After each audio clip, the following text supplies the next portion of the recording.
എല്ലാവർക്കും പ്രിയസ് കുക്കിംഗ് വേൾഡിലേക്ക് സ്വാഗതം. അപ്പോൾ കർക്കിടക മാസം ആരംഭമൊക്കെയാണല്ലോ. അപ്പോൾ നമുക്ക് ഇന്ന് നല്ല ഹെൽത്തി ആയിട്ടുള്ളൊരു ഊണും പിന്നെ അതിൻ്റെ ഒപ്പം തന്നെ വഴുതന ചമ്മന്തിയും പിന്നെ പപ്പടത്തോരനും കൂടിയിട്ടുള്ളൊരു റെസിപ്പിയാണെന്ന് കാണിക്കാൻ പോകുന്നത്. അപ്പോൾ ഇത് നമുക്ക് ഊണ് ആയിട്ട് മാത്രമല്ല കഞ്ഞിയാക്കിയിട്ടും വേണമെങ്കിൽ കുടിക്കാൻ പറ്റുന്ന ഒരു റെസിപ്പിയാണ് കേട്ടോ ചോറ് കാണുന്നത്. നമുക്ക് ആദ്യം തന്നെ ചോറുണ്ടാക്കാം. അപ്പോൾ അതിനായിട്ട് ആദ്യം ചെറുപയർ ഇവിടെ എടുത്തിട്ടുണ്ട്. സാധാരണ ചെറുപയറിനെക്കാട്ടും നമ്മൾ മുളപ്പിച്ചിട്ട് എടുക്കുകയെന്ന് വെച്ചിട്ടുണ്ടെങ്കിൽ ഇലയിൽ എന്തായാലും എല്ലാം വിറ്റാമിൻസും എല്ലാം കൂടുതലായിട്ടിരിക്കും. നമുക്ക് എല്ലാവർക്കും അറിയാം വിറ്റാമിൻ സിയും കെയും ഹൈ ആയിട്ട് വരും. പിന്നെ അതുപോലെ തന്നെ ഫൈബറും പ്രോട്ടീനൊക്കെ റിച്ച് ആയിട്ടിരിക്കും. ആൻറ്റി ഓക്സിഡൻസൊക്കെ ഇഷ്ടംപോലെ ഉണ്ടാവും. പിന്നെ അത് മുടി വളർച്ചയ്ക്ക് നല്ലതാണ് കേട്ടോ നമ്മൾ ഈ ചെറുപയർ മുളപ്പിച്ചത്. കാരണം അത് നമ്മുടെ സ്കളിലത്തെ ബ്ലഡ് സർക്കുലേഷനൊക്കെ കൂട്ടുമെന്നാണ് പറയണത്. പിന്നെ എളുപ്പം വേവും ചെയ്യും. അപ്പോൾ ഇനി പിന്നെ അരിയാണ് എടുത്തത്. നമ്മളിവിടെ തവിടുള്ള അരിയാണ് എടുത്തേക്കുന്നത്. 80% തവിടുള്ള അരിയാണ് എടുത്തേക്കുന്നത്. അത് പല അങ്ങനെ ശതമാനത്തിൽ കിട്ടും. 40%, 50% തവിട് കോട്ടിങ് ആയിട്ടുള്ള അരിയൊക്കെ നമുക്ക് മേടിക്കാൻ കിട്ടും. അതൊക്കെ നോക്കിയിട്ട് നമുക്ക് ഇഷ്ടാനുസരണം മേടിക്കാം. പിന്നെ മുരിങ്ങയിലയും ക്യാരറ്റും എടുത്തിട്ടുണ്ട്. അപ്പോൾ നമുക്ക് ആദ്യം തന്നെ അരി ഒന്ന് വേവിച്ചെടുക്കാം. 1 കപ്പ് അരിയാണ് എടുത്തേക്കുന്നത്. അത് നമുക്കൊന്ന് നന്നായിട്ട് കഴുകിയെടുക്കാം. അരിക്ക് നല്ല വേവുള്ള കാരണം നമുക്കത് കുക്കറിൽ തന്നെ ഇട്ടിട്ട് ഒന്ന് വേവിച്ചെടുക്കാം. അപ്പോൾ ഇത് നന്നായിട്ട് ഒരു 3-4 വട്ടമൊക്കെ ഒന്ന് കഴുകിയിട്ട് എടുത്തിട്ടുണ്ട്. ഇനി നമുക്ക് കുക്കറിലേക്ക് ഇടാം. അപ്പോൾ 1 കപ്പ് അരിക്ക് ഞാനിവിടെ 3 കപ്പ് വെള്ളമാണ് എടുത്തേക്കുന്നത്. അപ്പോൾ ചോറ് വയ്ക്കുന്നത് കൊണ്ടാണ് ഇങ്ങനെ എടുത്തിരിക്കുന്നത്. അപ്പോൾ നിങ്ങൾക്ക് ഇത്തിരി ചോറല്ലാതെ കഞ്ഞിയായിട്ട് കുടിക്കുകയാണെന്നുണ്ടെങ്കിൽ ഒരു 4 കപ്പ് വരെയൊക്കെ എടുക്കാം വെള്ളം. 4-5 കപ്പ് വരെ വെള്ളം എടുക്കാം. അപ്പോൾ നമുക്കിനി ഞാൻ ഇപ്പോൾ വെള്ളം ഒഴിച്ചിട്ട് അടച്ചു വെച്ച് 1 വിസിലടിച്ചു കേട്ടോ. ഹൈ ഫ്ലെയിമിലിട്ടിട്ട് 1 വിസിലടിപ്പിച്ചു. അതിന് ശേഷം ലോ ഫ്ലെയിമിലിട്ടിട്ട് 5 വിസിലടിപ്പിച്ചു. അപ്പോൾ മൊത്തത്തിലാകെ 6 വിസിലടിച്ചിട്ടുണ്ട്. അങ്ങനെ അടിച്ചിട്ട് എയറൊക്കെ അതിലത്തെ പോയതിന് ശേഷമാണ് തുറന്ന് എടുത്തിട്ടുള്ളത്. അപ്പോൾ ഇവിടെ നമ്മൾ 3 കപ്പ് ഒഴിച്ച കാരണം കറക്റ്റ് അത് ഫുള്ള് നല്ല വേവായി വന്നിട്ടുണ്ട്. വെള്ളമെല്ലാം വറ്റിയൊക്കെ ഒരുവിധം വന്നിട്ടുണ്ട്. ഇനി കുറച്ച് വെള്ളം ഉണ്ടെങ്കിലും കുഴപ്പമില്ല. നമ്മൾ ഇനി ചെറുപയറിൻ്റെ കൊപ്പിട്ട് വേവിക്കുന്നുണ്ട്. പിന്നെ ആദ്യം ചെറുപയർ നമ്മൾ ചട്ടിയിലാണ് ഉണ്ടാക്കുന്നത്. മുളപ്പിച്ച ചെറുപയറായ കാരണം പെട്ടെന്ന് തന്നെ വെന്ത് കിട്ടും. ഒരു 5 മിനിറ്റ് കൊണ്ടൊക്കെ നമുക്ക് ഇത് വെന്ത് കിട്ടും കേട്ടോ. അപ്പോൾ നമുക്കിനി ഇത് ചട്ടിയിലേക്ക് ഇട്ട് കൊടുക്കാം. അപ്പം പയറും നമ്മൾ 1 കപ്പ് തന്നെയാണ് എടുത്തേക്കുന്നത്. അരിയും പയറും ഒരേ അളവിൽ തന്നെ എടുക്കാം. അപ്പോൾ 1 കപ്പ് പയറിന് നമ്മൾ 2 കപ്പ് വെള്ളമാണ് ഒഴിച്ചിട്ടുള്ളത്. ഇതൊന്ന് അടച്ചു വെച്ചിട്ട് ഒരു തിളയൊന്ന് വന്നാൽ മതി കേട്ടോ. അതുവരെ വേവിക്കേണ്ട. ഒരു തിളയൊന്ന് വന്നു കഴിഞ്ഞിട്ടുണ്ടെങ്കിൽ നമുക്കതിലേക്ക് ചോറ് നമ്മൾ നേരത്തെ വേവിച്ചിരിക്കുന്ന ചോറും കൂടി ഇതിലേക്ക് ഇട്ടിട്ടൊന്ന് മിക്സ് ആക്കിയിട്ട് എടുക്കാനുണ്ട്. അപ്പോൾ ചോറിൽ തീരെ വെള്ളമില്ലാത്തത് കൊണ്ടാണ് ഞാൻ ഇവിടെ ഇതിലേക്ക് ഒരു 2 കപ്പ് ഒഴിച്ചു കൊടുത്തത്. ഇപ്പോൾ ഇത് തിള വന്ന് തുടങ്ങിയിട്ടുണ്ട്. ഈ സമയത്ത് നമുക്ക് ആ ചോറും കൂടെ ഇതിലേക്ക് ഇട്ട് കൊടുക്കാം. മുഴുവനായിട്ട് ഇട്ട് കൊടുത്തിട്ട് നമുക്ക് നന്നായി മിക്സ് ആക്കിയിട്ട് ഒന്നും കൂടെ ഒന്ന് മൂടി വെച്ചിട്ട് ആ പയർ വേവുന്നത് വരെ നമുക്കൊന്ന് വേവിച്ചെടുക്കാം. ഒരു 5 മിനിറ്റൊക്കെ ഒന്ന് മതിയാവും പയറൊക്കെ ഒന്ന് വെന്ത് വരാനായിട്ട്. ഇപ്പോൾ ചോറും കൂടി മിക്സായിട്ട് അങ്ങനെ ഒരുമിച്ച് വേവിക്കുമ്പോഴാണ് അതിൻ്റെ ആ ഒരു രണ്ടും കൂടിയിട്ടുള്ള ആ ഒരു ടേസ്റ്റ് അങ്ങോട്ട് കലർന്ന് നല്ലൊരു കോമ്പിനേഷൻ ആവുള്ളൂ കേട്ടോ. അപ്പോൾ അതാണ് രണ്ടും കൂടി ഒന്നിച്ചിട്ടിട്ട് തിള വരുമ്പോൾ നമ്മളിതുപോലെ മൂടി വെച്ച് വേവിച്ചെടുക്കുന്നത്. അപ്പോൾ അതാണ് നമുക്ക് ഇടയ്ക്കൊന്ന് പയർ വെന്തോ നോക്കട്ടെ. ഒരു 5 മിനിറ്റായി ഒന്ന് വെന്തോ നോക്കാം. അപ്പോൾ ഞാൻ എടുത്ത് നോക്കുമ്പോൾ ഒരു ലേശം കൂടി ഒന്ന് വേവാനുണ്ടായിരുന്നു. അപ്പോൾ പയർ മുഴുവനായിട്ട് വേവണം കേട്ടോ. വെന്തതിന് ശേഷം വേണം ബാക്കിയുള്ള ചേരുവകൾ നമുക്ക് ചേർക്കാനായിട്ട്. അപ്പോൾ ഞാൻ കുറച്ചും കൂടി ഒന്ന് അടച്ചു വെച്ച് വേവിച്ചിട്ടുണ്ടായിരുന്നു.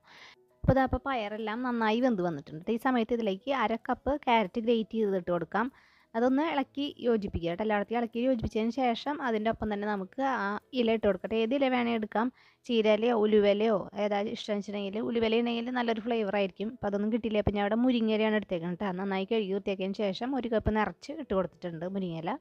ഒപ്പം തന്നെ ഇതിലേക്ക് ആവശ്യത്തിനുള്ള ഉപ്പും ഒരു പച്ചമുളകും നടുകീറിയിട്ടും ഇട്ട് കൊടുക്കുന്നുണ്ട്. ഇതൊന്ന് നന്നായിട്ട് മിക്സ് ആക്കുക. നന്നായി മിക്സ് ആക്കിയതിന് ശേഷം ഇതൊന്ന് 1 മിനിറ്റ് നേരം ഒന്ന് ആവി കയറ്റി കൊടുത്താൽ മതിയാവും. അപ്പോൾ അത് റെഡിയായി കിട്ടിക്കോളും. പിന്നെ സെർവ് ചെയ്യുന്ന നേരത്ത് തുറന്നാലും മതി. അപ്പോൾ നമുക്ക് ഈ ഒരു റെസിപ്പി പറഞ്ഞു തന്നത് എൻ്റെ ഒരു ഫ്രണ്ട് വിജിയാണ് കേട്ടോ. വിജീനെ ഒരു വ്ളോഗൊക്കെ നമ്മൾ ഇട്ടിട്ടുണ്ടായത് എൻ്റെ ഫ്രണ്ട്സിൻ്റെ.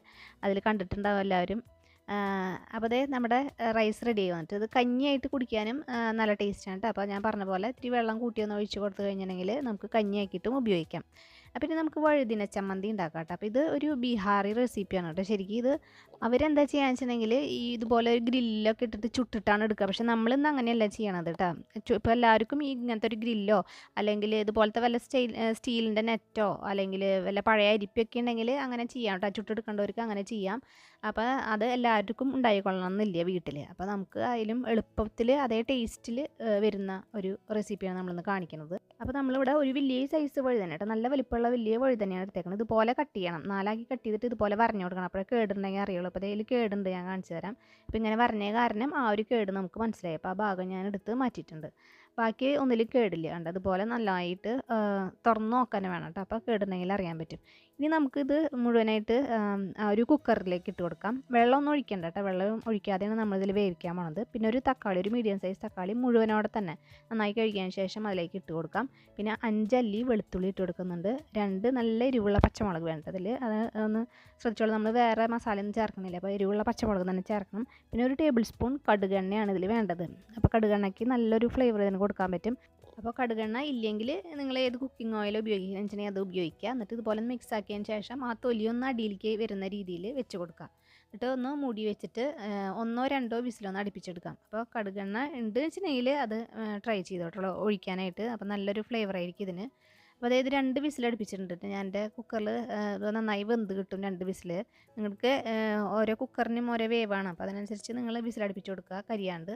അപ്പോൾ അത് വെന്തതിന് ശേഷം തുറന്നിട്ട് അതിൻ്റെ തക്കാളിയുടെയും വഴുതനയുടെയും തൊലി കളഞ്ഞിട്ട് ബാക്കിയെല്ലാം ഒരു പാത്രത്തിലേക്ക് മാറ്റിയിട്ട് അതിലേക്ക് ആവശ്യത്തിനുള്ള ഉപ്പ് ചേർത്തിട്ട് ഇതുപോലെ ഒരു ഗ്ലാസിൻ്റെ ബാക്ക് കൊണ്ട് ഒന്ന് ഉടച്ചു കൊടുക്കുക. നന്നായിട്ട് എല്ലാം ഒന്ന് ഉടച്ചതിന് ശേഷം പിന്നെ ഒന്ന് സ്പൂൺ കൊണ്ട് ഒന്ന് ഇളക്കി മിക്സാക്കി കൊടുക്കുക.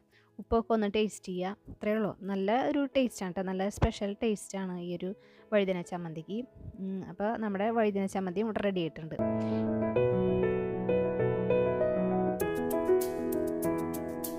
ഇനി നമുക്ക് പപ്പടത്തോരൻ ഉണ്ടാക്കാം. അതിന് ആദ്യമായിട്ട് നമുക്ക് പപ്പടം ഒന്ന് കാച്ചെടുക്കാം. പപ്പടം ഞാൻ ഇവിടെ ചെറിയ പീസുകളാക്കിയിട്ട് നമുക്ക് ഇഷ്ടമുള്ള ഷേപ്പിലൊക്കെ ചെറുതാക്കിയിട്ട് മുറിച്ചിട്ട് ഇതുപോലെ വെളിച്ചെണ്ണയിലിട്ടിട്ട് നന്നായിട്ടൊന്ന് ഫ്രൈ ചെയ്തിട്ട് കോരിയെടുക്കുന്നുണ്ട്. അപ്പോൾ ഇത് ഇത്രയും തന്നെ പപ്പടം ഒരു ട്രിപ്പും കൂടി ഞാൻ ഇട്ടിട്ട് നന്നായിട്ടൊന്ന് കാച്ചിയിട്ട് മാറ്റി വയ്ക്കാം.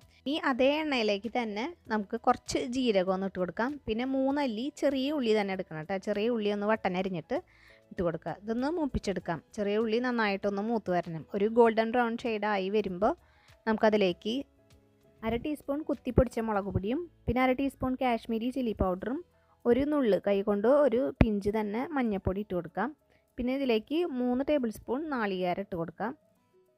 ഇനി ഈ നാളികേരമൊക്കെ ഒന്ന് ഫ്രൈ ആയിട്ട് വരണം. ആ മുളകൊക്കെ ഒന്ന് നന്നായിട്ട് മൂത്ത് വരുന്ന സമയം വരെ നാളികേരം ഒന്ന് ഇളക്കി കൊടുക്കാം.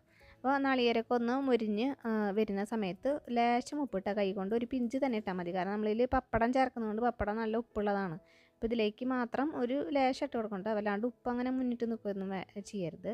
ലേശം ഇട്ടിട്ട് ഇളക്കിയതിന് ശേഷം നമുക്ക് ആ പപ്പടം മുഴുവൻ ഇതിലേക്ക് ഇട്ട് കൊടുക്കുക. എന്നിട്ട് ഒന്ന് ചെറുതായിട്ട് ഇളക്കി കൊടുക്കുക. അപ്പോൾ അതൊക്കെ പപ്പടം പൊട്ടാണ്ട് അടിയിൽ നിന്ന് ഇങ്ങനെ മുകളിലേക്ക് ഇങ്ങനെ കോരിയിട്ട് ഇളക്കി കൊടുത്താൽ മതിയാവും. എന്നിട്ട് ഇതൊരു 10 സെക്കൻഡ് ഒന്ന് ഇളക്കിയതിന് ശേഷം ഫ്ലെയിം ഓഫ് ചെയ്യുക. അപ്പോൾ നമ്മുടെ പപ്പടത്തോരനും ഇവിടെ റെഡി ആയിട്ടുണ്ട് കേട്ടോ. അപ്പോൾ എല്ലാം ഒന്ന് ട്രൈ ചെയ്യട്ടെ. എല്ലാവരും നല്ല ടേസ്റ്റുള്ള റെസിപ്പീസാണ്. ഇത് നല്ലൊരു കോമ്പിനേഷനാണ്. ഇങ്ങനെ അല്ലെങ്കിൽ സാധാരണ കഞ്ഞി വയ്ക്കുകയാണെങ്കിലും ഈ ഒരു ചമ്മന്തിയും ഈ ഒരു പപ്പടത്തോരനൊക്കെ ആയിട്ട് കഴിക്കാനായിട്ട് നല്ല ടേസ്റ്റ് ആയിരിക്കും. കർക്കിടക കഞ്ഞിയുടെ ഒപ്പമൊക്കെ കഴിക്കാൻ നല്ലതാണ്. അപ്പോൾ ഇനി അടുത്ത നല്ലൊരു വീഡിയോ ആയിട്ട് നമുക്ക് കാണാം.